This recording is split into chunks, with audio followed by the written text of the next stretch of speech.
Hi everyone, and welcome to this special interview. I'm your host Crystal, and today's guest is very unique. He is an author, an ex-U.S. Air Force officer, and now a voice actor. Please welcome Joe Zieja. Joe, you seem to have a varied career. Yeah, it's been a strange path through life, and if there's one thing that I'm learning just about my life, I don't know how many people relate to it, but I always have to kind of be ready to go with the flow, because I don't really know how. The universe kind of pivots on the head of a pin, is what I like to say. A lot of times you think you're going one direction, and all of a sudden you do a complete 180, and you just got to learn to go with it. You got to learn to trust your gut and just kind of go with it. And that's kind of how I have been living my life. And even still, a lot of things have changed for me even in the last year or so, where I just kind of I see it pivot, and I'm like, okay, I'm going this direction, I guess. Before we get into the roles you've played, tell us more about your career in the Air Force and how that transitioned over into the voiceover industry. The Air Force thing was kind of a strange, again, just a strange pivot. It came to me one day when I was, I don't know, I must have been 13 years old. I walked downstairs and I was like, Mom, I'm going to the Air Force Academy. And she was like, what are you talking about? And I was like, no idea. I knew that something had seized hold of me, and I was going to the Air Force Academy. And then I spent my high school career kind of preparing for that. We don't have a military history in my family, really. I mean, my grandfathers were in World War II, like pretty much everybody's grandfathers who's my age. But we weren't part of a military pedigree where they were career enlisted or officer. So I went to the Air Force Academy and kind of found out relatively quickly between the academy and the Air Force career that that's not where I wanted to spend my life. In general, just didn't feel like it was a good fit. So I was mostly thinking that I was going to get out through selling a bunch of books and becoming a full-time author. And then one Saturday after I had left active duty and I was a reservist, I was talking to a friend on Google Hangouts or whatever, and I said, you know what, I've always wanted to try voice acting. And he was like, well, my company used to hire people to read stuff for them in a corporate setting from this website. Why don't you check it out? So I checked it out. As a hobbyist musician, I kind of knew how to put something together and make it sound good. Although I wasn't really practiced in acting at all. I'd never taken an acting class in my life. I had zero acting experience. But I booked the first thing I auditioned for, which was a cartoon panda speaking Arabic in a children's game, like a little kid's game. It just snowballed so fast from there that it's sometimes hard for me to recollect exactly how it went down. But 16 months later, I quit my job. 8 months after that, I was telling my employer I was about to quit my job. Then I went, because I was working for the government at the time. I told my employer, I'm working 16-hour days because now I'm home. I go home and I work another 8 hours doing voice acting. I got to either quit or I got to go part-time. What would you like me to do? And so we kind of went part-time for the next 8 months, and I phased out. And at that point, it was, we were I was in Virginia, and my wife and I, we just had our first daughter. We were like, well, there's nothing really here in Virginia for us. We were just here for the work. What do we do? It was either go up to New Jersey to live near my parents, where I grew up, or move to Los Angeles to hunt the big work.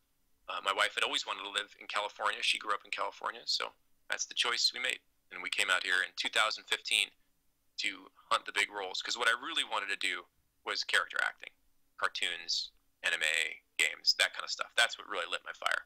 In all that, where did the inspiration come from to author 3 books? I'd been writing stories and stuff like that since I was a little kid. I have little stories that I wrote when I was 10 that my 5th grade teacher kind of bound for me, library books. It was really cute. I wrote my first novel when I was 16. It was trash, it was utter garbage, but it kind of got it out there. I ended up joining a writing group and started to write novels, and I wrote 6 novels between 2010 and 2013, and I published the 6th one, which was Mechanical Failure.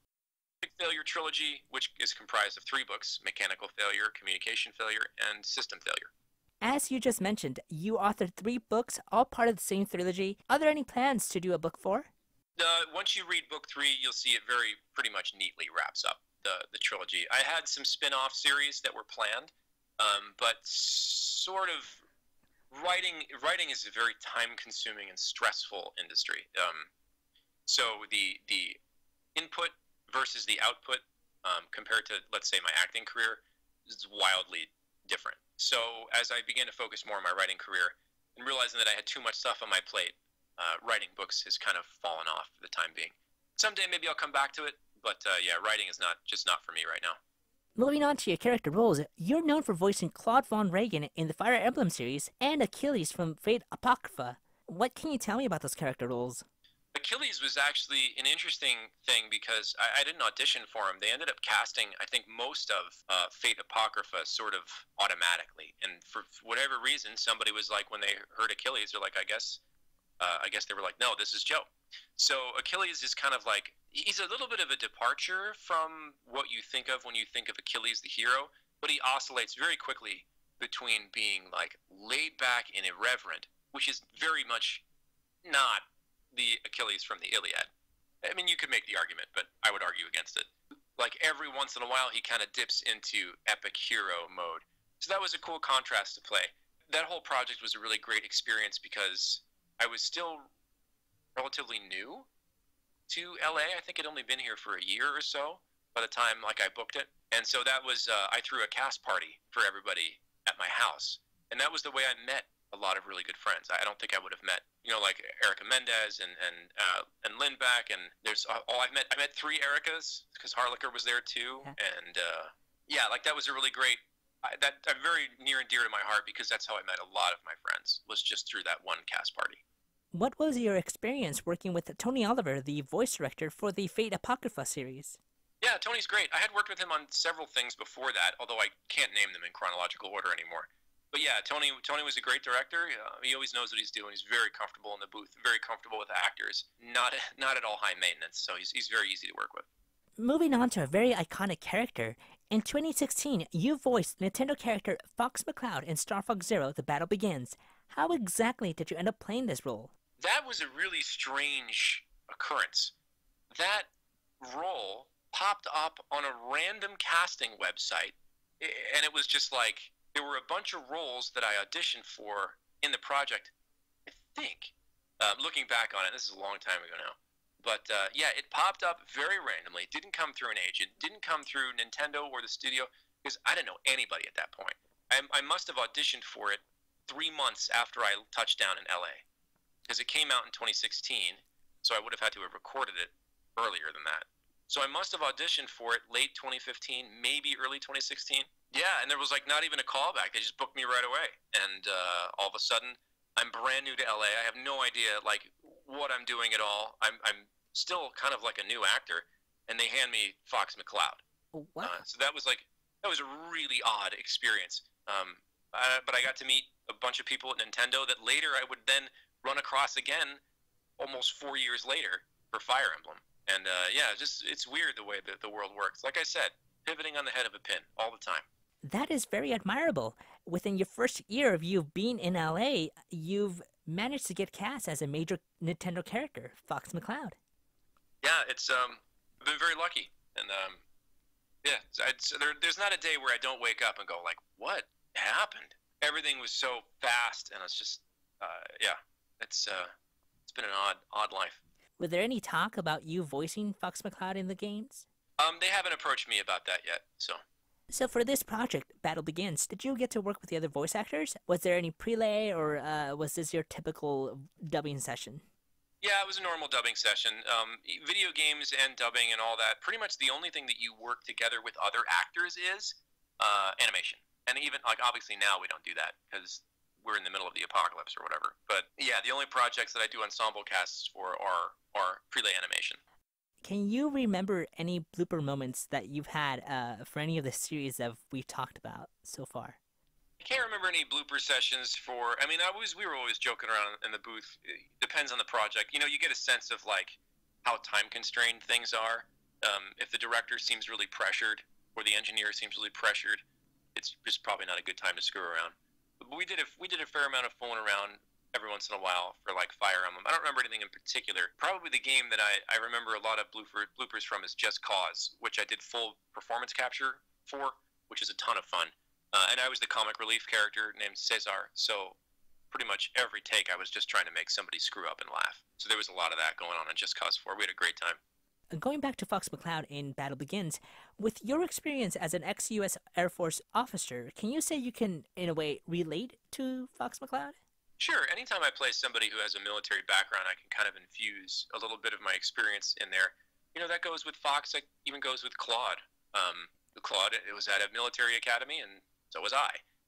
As with, like in video games, there's a lot of military characters to play. The funny thing is that there are many times, because my voice is very, like, I guess mainstream hero-ish, like my voice print, I don't play a lot of these gruff soldiers, which is, where a lot of like the military barking comes from, which is actually kind of nice. Moving on to yet another very popular character, Zill in Bad Luck Jack. What can you tell me about that character? Zill was a really fun character for Vivian Medrano, who is a really brilliant animator. It was a lot of fun, and I'm excited to see it.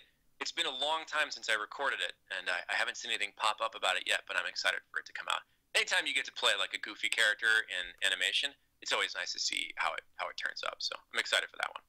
Especially if it's done by Vivian. As you may already know, her latest project, The Has-Been Hotel, has gone off the charts. It went super viral. Because it's good. The animation's great and everything was put together, and I think Kellen Goff cast that one, so I know he put together a great cast. An amazing cast, and of course, amazing writers as well. So what's next for you? What's next for Joe Zieja? Any upcoming current projects you're working on?